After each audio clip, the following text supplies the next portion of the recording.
स्वागत है आपका पीटीसी न्यूज में। मैं सुमन कश्यप आपके साथ और वक्त हो चला है हरियाणा बुलेटिन का। आपको रूबरू करवाएंगे प्रदेश की तमाम बड़ी खबरों से, लेकिन पहले नजर डालते हैं हेडलाइंस पर। सिंचाई मंत्री अभय यादव बोले, कांग्रेस की देरी से एसवाईएल का हरियाणा को नहीं मिल पाया हक का पानी। सिंचाई मंत्री ने एसवाईएल निर्माण में देरी को लेकर कांग्रेस पर ठीकरा फोड़ा। स्कूल मैनेजमेंट कमेटी कार्यक्रम में पहुंचे शिक्षा मंत्री सीमा त्रिखा, कहा बच्चों का भविष्य और सुनहरा करने के लिए उठाए जा रहे कदम केंद्र और हरियाणा सरकार जनता के विकास के लिए तत्पर। पंजाब हरियाणा हाईकोर्ट का बड़ा आदेश, एक हफ्ते में शंभू बॉर्डर खुलवाए हरियाणा सरकार। आदेश के बाद किसानों के खिले चेहरे। भिवानी जिला में ईडी की माइनिंग ठेकेदारों पर छापेमारी, कांग्रेस नेता मास्टर सतबीर अतेरा के घर पहुंची ईडी की टीम। सतबीर अतेरा ने ईडी कार्रवाई को राजनीति से बताया प्रेरित। हरियाणा भाजपा प्रदेशाध्यक्ष को लेकर विजेंद्र सिंह का बड़ा बयान, बोले अब भाजपा के निर्णयों में काफी देर हो गई है। जजपा का आने वाले चुनाव में कोई भविष्य नहीं।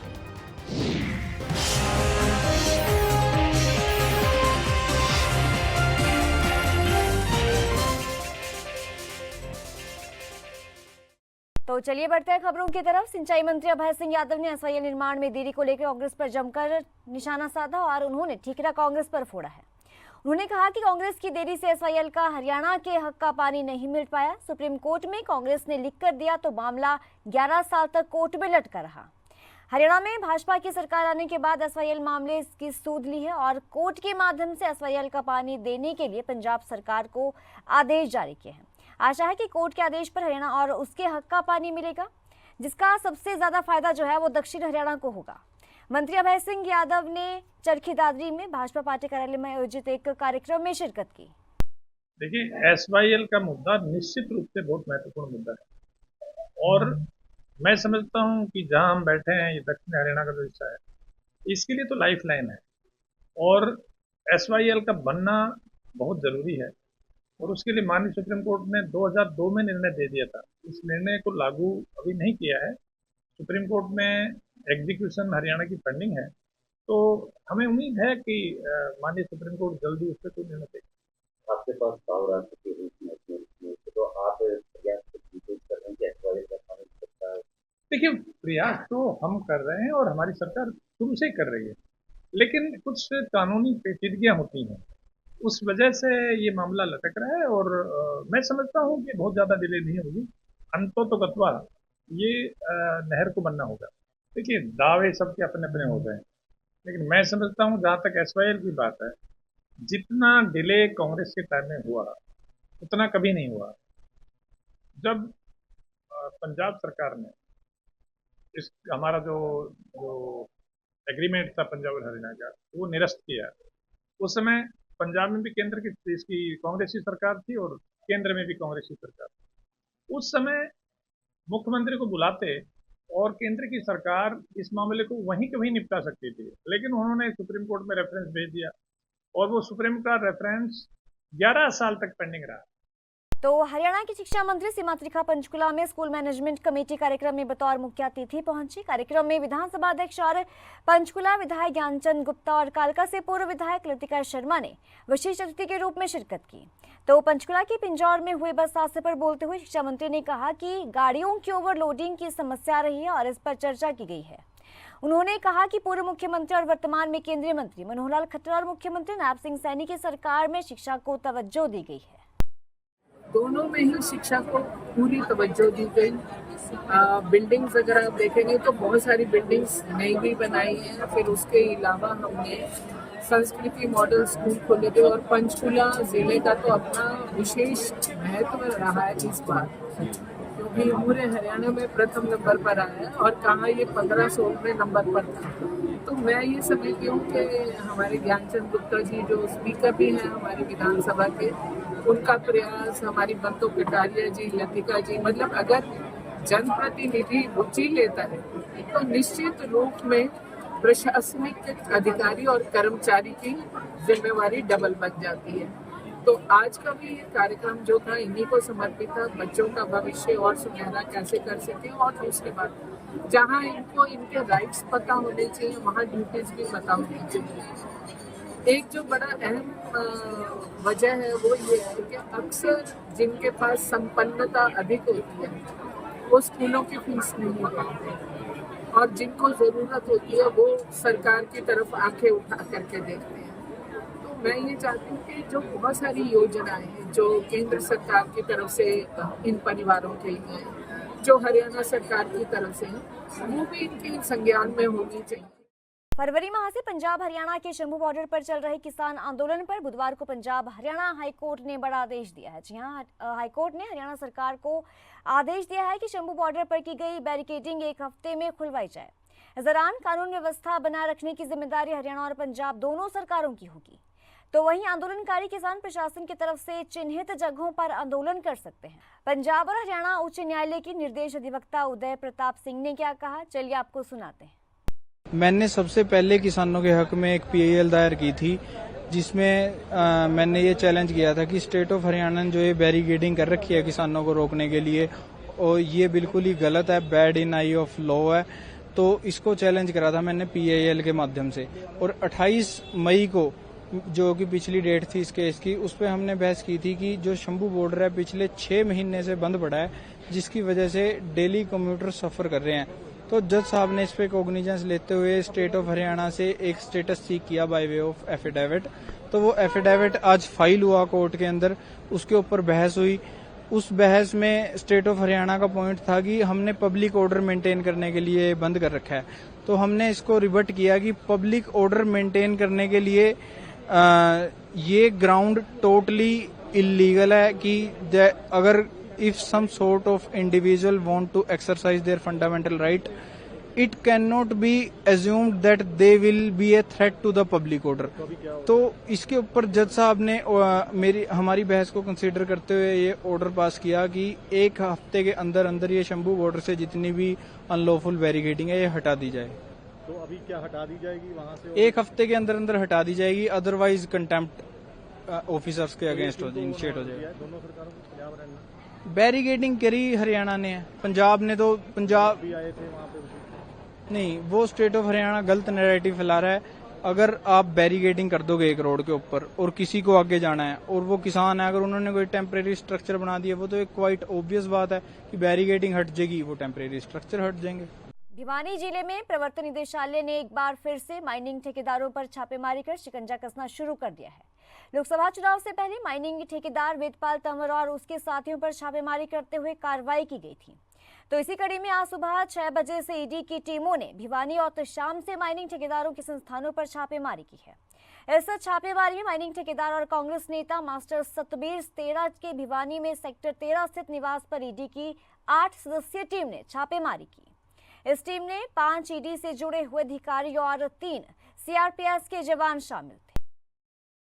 भाजपा के हरियाणा प्रदेश अध्यक्ष मोहनलाल बड़ौली को लेकर पूर्व सांसद बृजेंद्र सिंह का बड़ा बयान सामने आया है।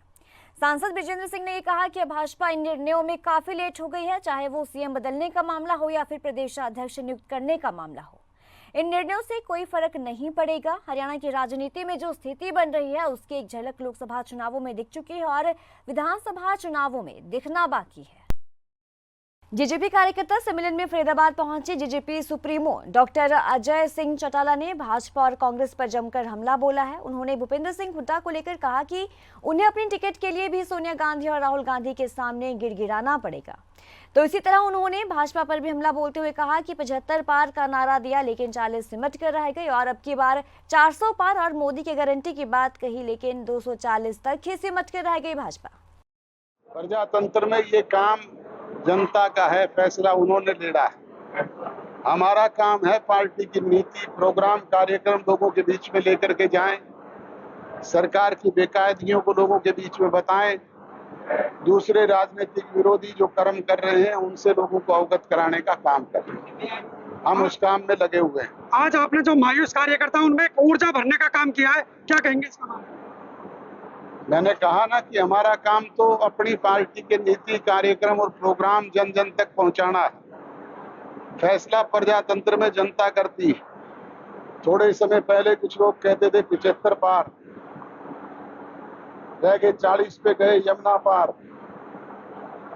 कुछ लोग पहले छाती पे हाथ मार मार के कहते थे ये मोदी की गारंटी है 400 पार।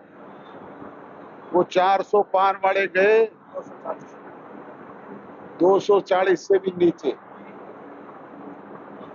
कल परसों भूपेंद्र हुड्डा का बयान पढ़ रहा था अखबार में कि हम 60 सीटें लेकर के चुनाव जीतेंगे। किस हैसियत से वो कहते हैं, मेरी समझ से दूर की बात। उनको तो अपनी टिकट का भरोसा भी नहीं। वो टिकट भी उनको पार्टी हाईकमान से मांग करके लानी है। कहीं सोनिया गांधी जी के आगे गिड़गिड़ाना पड़ेगा, कहीं राहुल गांधी जी के आगे हाथ जोड़ने पड़ेंगे, कहीं प्रियंका जी की चुन्नी उठानी पड़ेगी और कहीं वेणुगोपाल के चप्पल उठाने पड़ेंगे। हरियाणा के पूर्व सीएम और नेता प्रतिपक्ष भूपेंद्र सिंह हुड्डा ने भाजपा पर जमकर निशाना साधा।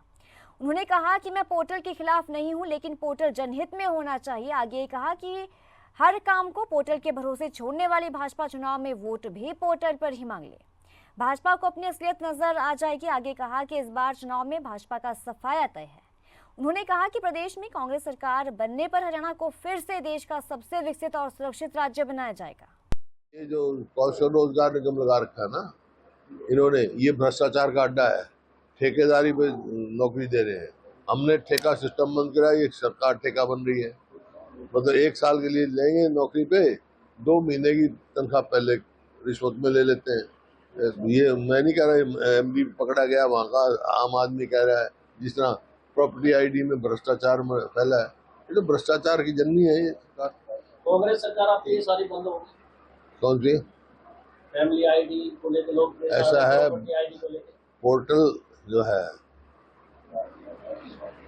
मैं कोई पोर्टल के खिलाफ नहीं हूँ, लेकिन पोर्टल वही इस्तेमाल होगा जो जनहित में होगा। जैसे हमने किया था डिजिटाइजेशन, बिजली के बिल भरने का रिलीफ हो, प्रॉपर्टी आईडी का, ये सब जो है लोगों प्रेशर। अब कह रहे हैं हम उसको ठीक करेंगे, वो करेंगे। अरे लोग लूट लिए, भ्रष्टाचार मतलब हाय तवा होली, अब क्या ठीक करेंगे ये? तो जो भी पोर्टल होंगे उनको, इनका तो काम ही था। कोई समस्या विधानसभा में उठाते तो मुख्यमंत्री उठ के कहते पोर्टल बना रहे हैं। भाई पोर्टल बना रहे हो तो पोर्टल पे वोट मांग लो। लोग कह देंगे अब जाएंगे ना ये, तो लोग कह देंगे हम पोर्टल बना रहे हैं। भाई जो सरकार की विफलताएं, जो बेरोजगारी, जो प्रदेश जो है प्रति व्यक्ति है, प्रति व्यक्ति निवेश में नंबर 1 था, आज बेरोजगारी में नंबर 1 है, महंगाई में है। और ये मेरा नहीं है, केंद्र सरकार का है। हरियाणा असुरक्षित प्रदेश है, कानून व्यवस्था चरमरा गई है। तो आम आदमी पार्टी के वरिष्ठ प्रदेश उपाध्यक्ष अनुराग ढांडा ने प्रेस वार्ता कर भाजपा सरकार द्वारा शंभू बॉर्डर को बंद रखने और युवा किसान नेता नवदीप को झूठे केस लगाकर गिरफ्तार करने के मुद्दे पर भाजपा पर जमकर निशाना साधा। उन्होंने ये कहा कि जानबूझकर जो किसान दिल्ली जा रहे थे उनको रोका गया था। उनके रास्ते को न केवल बाधित किया गया, बल्कि भाजपा सरकार ने किसानों पर आंसू गैस के गोले दागे, लाठियां बरसाई। पिछले 5 महीने से भारतीय जनता पार्टी की सरकार ने व्यापारियों, किसानों और आम जन के खिलाफ साजिश करके शंभू बॉर्डर को बंद किया हुआ है। पुलिस की तरफ से जानबूझ के साजिश करके इस पूरे बॉर्डर को बंद किया गया है और जिसकी वजह से पूरे हरियाणा प्रदेश के लोग परेशान हो रहे हैं। किसान सड़क पर बैठने को मजबूर है क्योंकि वो शांतिपूर्ण तरीके से दिल्ली जाना चाहते हैं। व्यापारियों को व्यापार का नुकसान हो रहा है। एनएच को, नेशनल हाईवे को करोड़ों रुपए का नुकसान हो चुका है। आम लोगों की आवाजाही बाधित है। ये एक साजिश है किसानों को व्यापारी वर्ग से लड़ाने की, एक प्रदेश को दूसरे प्रदेश से लड़ाने की। इस साजिश को आम आदमी पार्टी बेनकाब करेगी, जन जागरूकता अभियान चलाएगी, लोगों को ये बताएंगे कि भारतीय जनता पार्टी साजिश करके लोगों को आपस में लड़ाने का प्रयास कर रही है। आज ये बैरिकेड हटा लें भारतीय जनता पार्टी की सरकार और हरियाणा पुलिस, उसके बाद भी अगर किसान सड़क पर बैठते हैं तो उनको दोषी कह सकते हैं। लेकिन किसान शांतिपूर्ण तरीके से सिर्फ दिल्ली जाना चाहते हैं। उनको शांतिपूर्ण आंदोलन के लिए फर्जी केस बना के 3 महीने से ज्यादा समय हो गया। नवदीप जी को और बाकी किसान नेताओं को जेल के अंदर डाला गया है। हमारी मांग है कि इन सभी किसान नेताओं को तुरंत प्रभाव से रिहा किया जाना चाहिए। किसान नेताओं के खिलाफ मुकदमे वापस लिए जाने चाहिए और शंभू बॉर्डर को तुरंत प्रभाव से खोला जाना चाहिए। देखिए, पिछले लंबे समय से पड़ रही गर्मी से निजात के लिए लोग बरसात का बेसब्री से इंतजार कर रहे हैं, लेकिन बहादुरगढ़ में महज 20 मिनट हुई बरसात लोगों को परेशानी का सबब बन गई है। 20 मिनट हुई बरसात के चलते बहादुरगढ़ शहर की कई मुख्य सड़कों और कॉलोनियों की गलियों और घरों में जो है वो पानी भर चुका है। प्रशासन जल निकासी के दावे यहां कर तो रहा है, लेकिन जो ये दावे हैं वो पूरी तरह से फेल होते हुए नजर आ रहे हैं। मानसून से पहले बरसाती नालों की सफाई का दावा प्रशासन द्वारा किया गया था, लेकिन मानसून से पहले आई महज 20 मिनट की बरसात ने इन दावों की पोल जो है वो खोल कर रख दी है। सर, ये पानी की समस्या है। बारिश आते ही हमारे यहाँ पर पानी भर जाता है और अधिक लेवल में पानी भर जाता है सर, जिससे घरों के अंदर पानी घुस जाता है और इसका सरकार द्वारा, प्रशासन द्वारा कोई भी समाधान नहीं किया गया है सर हमारे लिए। क्या मांग करते हो? कहीं शिकायतें की है? सर, काफ़ी बार शिकायतें की हैं पर हमारी कोई सुनवाई नहीं होती सर। क्या कहते हैं? सर कहते हैं कि हमने इतना काम करवा दिया, आपके सामने जो भी काम करा आपने देखा है, देख सकते हो आप। हमारे यहाँ पर इस टाइम 3.5 फुट पानी खड़ा, बाग वाले मोहल्ले के अंदर पूरे मकानों के अंदर फुल पानी है। कोई भी बच्चा बाहर से अंदर तक नहीं निकाला, कोई ऊंची जगह पे खड़ा कर रखा, कोई नीचे है। उनका सामान ढोने पे आधा मोहल्ला तो सामान काटने पे लग रहा। अभी तक उसका कोई सुविधा नहीं है, ना कि प्रशासन सुन रहा कि पानी निकालने की कोशिश करे, कुछ भी अभी तक भी कोई वो नहीं है। 20 मिनट की, ओनली 20 मिनट की बरसात के पर ये हाल हो रहा है बहादुरगढ़ का और बाग वाले मोहल्ले का, खासकर बाजार का, पीछे का कोई भी गाड़ी ट्रैफिक नहीं चल रहा। देखिए, 20 मिनट की बारिश हुई है और 20 मिनट की बारिश में पिछले 7 साल का जितना भी काम हुआ था वो जनता के सामने है। घुटनों से ऊपर पानी भर गया है, चाहे वो करोड़ों रुपए अमृत योजना के नाम पे लूटा गया हो, या 2 साल से हम एक चीज़ सुनते आ रहे हैं कि दिव्य नगरी बन रही है। अगर ऐसी दिव्य नगरी हमें मिलनी थी तो हम सरकार से आग्रह करते हैं कि भाई हमें हमारा पुराना बहादुरगढ़ दे दीजिए। किसी भी शहर के किसी भी कोने में पानी निकलने की कोई समाधान नहीं है, चाहे वो हमारा बागवाला मोहल्ला हो, चाहे सैनीपुरा हो, चाहे पुराना बाजार हो या और लाइन पार का एरिया हो। केवल और केवल घुटनों से ऊपर पानी भरा मिलेगा आपको, निकासी का कोई स्थान नहीं है। जितनी बार हम प्रशासन से, अधिकारियों से मांग करते हैं, करोड़ों रुपए लगा दिया जी, करोड़ों रुपए लगा दिया जी, वो करोड़ों रुपए लग कहाँ रहे हैं? वो करोड़ों रुपए आम जन ने अपने टैक्स से, अपनी मेहनत की कमाई से पैसा दे रखा है सरकार को काम करने के लिए। अगर काम नहीं कर सकते तो सरकार लिख के दे दे भी हम नहीं करना चाहते काम, आम जन को एक संतुष्टि हो जाए। झूठे लुभावने वादे देकर सत्ता में आने के बाद अगर यही काम करना था तो हम उनसे आग्रह करते हैं भाई सीट छोड़ दो। तो ये थी अब तक की खास खबरें। खबरों की ज्यादा अपडेट के लिए आप जुड़े रहिए पीटीसी न्यूज के साथ।